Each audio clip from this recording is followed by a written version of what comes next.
प्रभुं प्राणनाथं विभुं विश्वनाथं जगन्नाथनाथं सदानन्दभाजम् भवद्भव्यभूतेश्वरं भूतनाथं शिवं शङ्करं शम्भुमीशानमीडे गळेरुण्डमालं तनौ सर्पजालं महाकालकालं गणेशाधिपालम्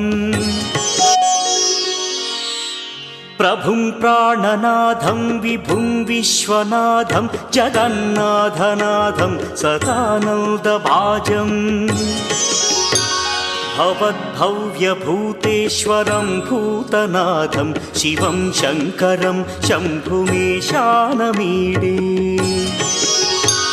गळेरुण्डमालं तनौ सर्पजालं